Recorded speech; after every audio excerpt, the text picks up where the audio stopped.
Why does it feel like no matter what happens at Chelsea, the manager always ends up taking the blame?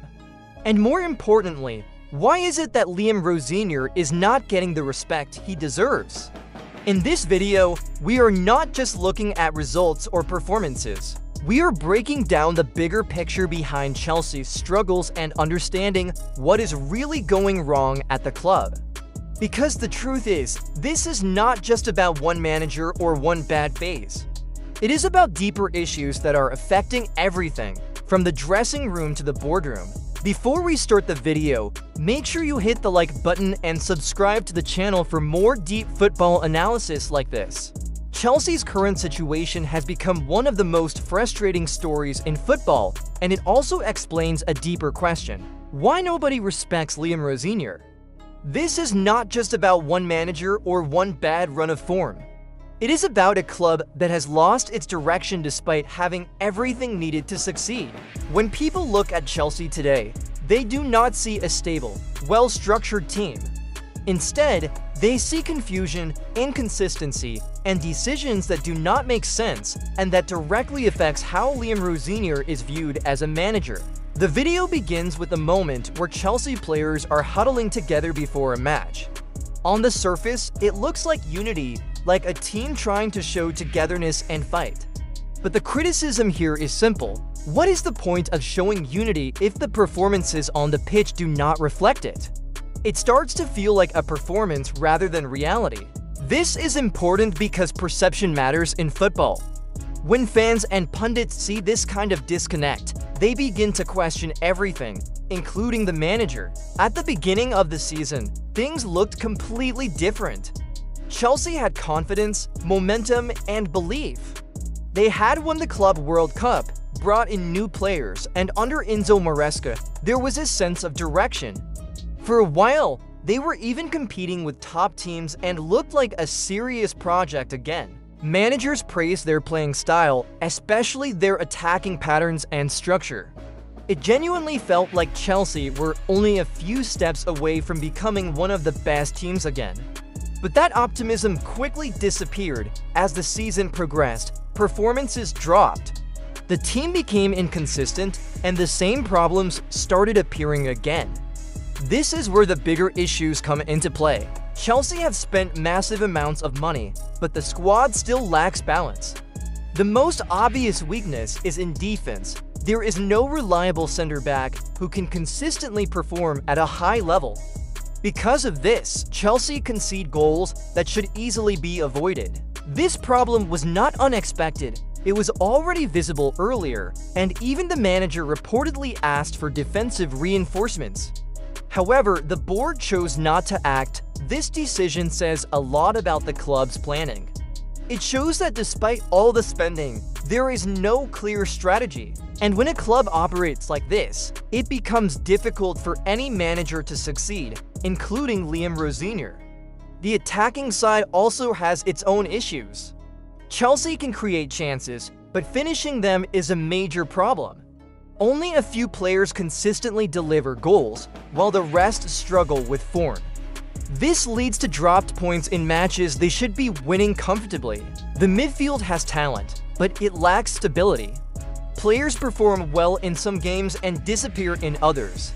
Injuries make everything worse, as key players are often unavailable or not at their best, which disrupts the entire team structure. Then comes the coaching situation, which is central to understanding why nobody respects Rosenior. He was brought in to replace Maresca, but the reality is that he was thrown into a very difficult job. At the beginning, Rosenior actually showed promise.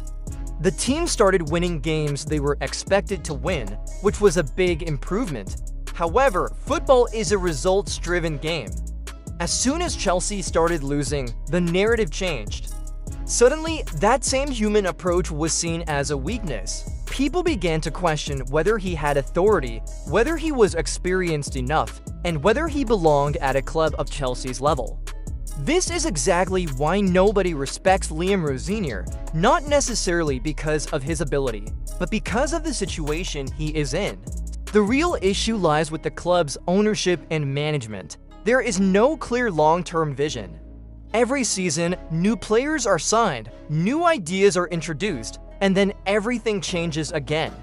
Managers are not given enough time to build something stable.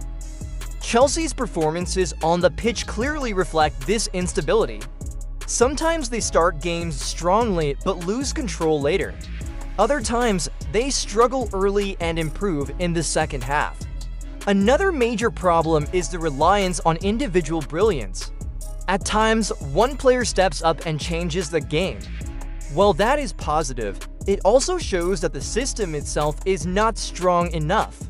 Top teams rely on structure and teamwork, not just individual moments. Chelsea, on the other hand, still depend heavily on individual performances, which makes their results unpredictable.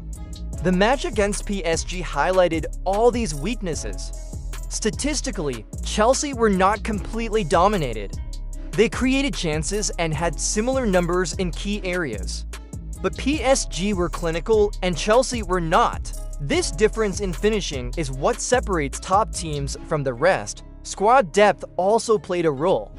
PSG had world-class options on the bench, while Chelsea lacked that quality. Off the pitch, things are not much better. Financial issues from the past led to a transfer ban and a heavy fine. Although the punishment was reduced due to cooperation, it still affects the club's stability. Restrictions on academy signings could also impact future planning. All these factors create a chaotic environment, making it even harder for the team and the manager to succeed. In this kind of situation, it becomes easier for people to blame the manager. Liam Rosenior becomes the face of the problem, even though he is only a part of it. From the beginning, many people were not convinced by his appointment. He did not have the reputation or experience of a top-level manager, and at a club like Chelsea, that matters a lot. Even when he delivered good results early on, the doubt never fully disappeared. As soon as results declined, that doubt turned into criticism. His personality, his communication style, even his behavior in training started being questioned. This shows how quickly narratives can change in football.